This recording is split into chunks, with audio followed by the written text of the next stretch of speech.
think Dave did a really good job of explaining. It really is about a relationship between OBS and the rights holder to tell stories, because us as broadcasters, that's why we're there, is to tell stories.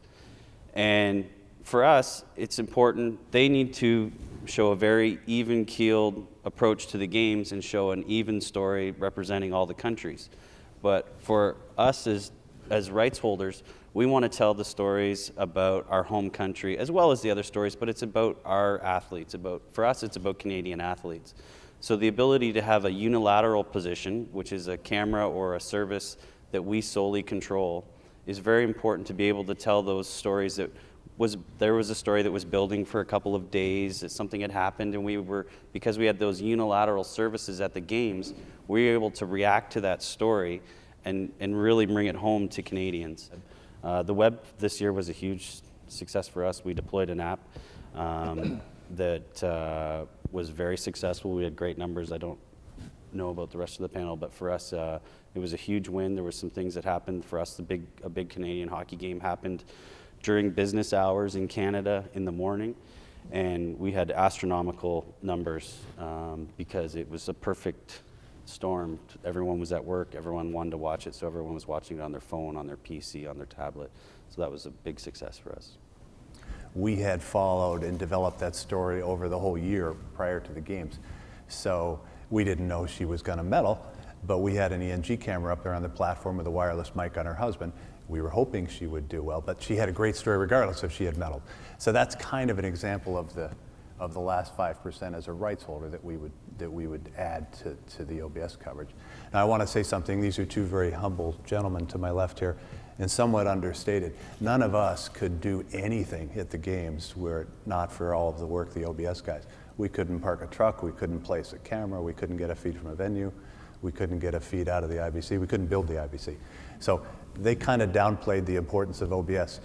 We do take a lot of stuff to the games. I mean, we had over 2,000 people, probably 100 cameras, 300 production people. I think we had 500 people working in the US and Stanford.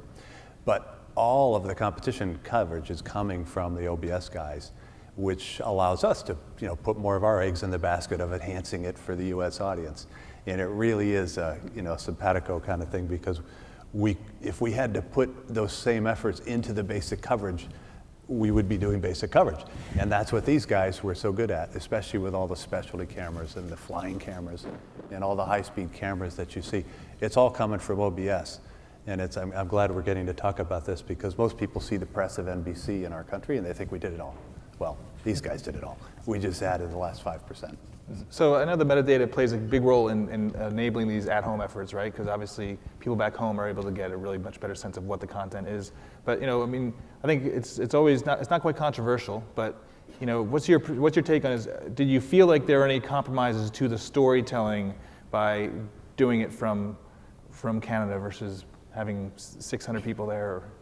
As far as having fewer people in country? Yeah, I mean, some people always wonder what the compromise is, and not having the producers, directors there, or are you losing anything in terms of storytelling? I think it's a great argument. I think lots of people would tell you that to have a reporter right there with the athlete is going to get you a better story. So that's where we put our money. Like our reporters, that's why we invest to have our set there. But the directors and producers, yes, they are more removed, but so now we rely more heavily on the reporters and the people that are on the front lines to build those relationships and have that so that we can get that relationship. But there's so much connectivity, and now us being so well connected to the venue, it's kind of working quite well, even if we were in the IBC.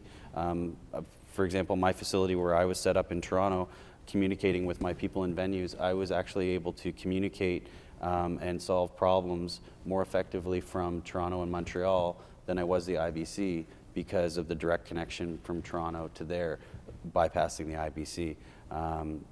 There's issues that come from that too, about problem solving from the IBC and the people that are on the ground, but if you can manage the communication, it goes really well. A lot of the digital stuff that we're doing for quite a few years, we were kind of afraid it was going to cannibalize the primetime show. But 90% of our revenue still comes from primetime, so we have to protect that. But what we have found is that digital viewers, if they're an Alpine fan, they might get up at 4 a.m. to watch the live stream, but they're watching the well-packaged HD coverage in primetime. So we still have to protect that revenue stream. But I think just the digital offerings will continue to grow, and the fact that people are watching, on their smartphones and stuff, and certainly the new generation of kids that are consuming that way. There's no doubt the people sitting at home in front of their 60 or 50-inch, LCD set tend to be skewing older because that's how they are used to consuming television.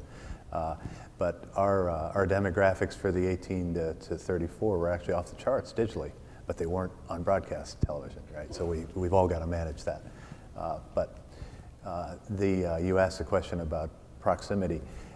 The man on the street, the man on the ground, or ear to the ground, and the announcers being at the venue, or the producers being near the talent. I think that's also somewhat of a cultural thing as we get younger production folks that are used to being disconnected via email or Videocon or whatever it is. They're probably going to take a little more easily to it. But our legacy producers and directors, people my age, old people, they are they want to be close to the producer wants to be next to the talent. And the announcers, of course, and I think they have a very strong case, want to be able to look out over the monitor and see what's happening, which might not be on the program monitor. There's clearly value added to the announcers being on site. So I think it's a balance. Mm-hmm.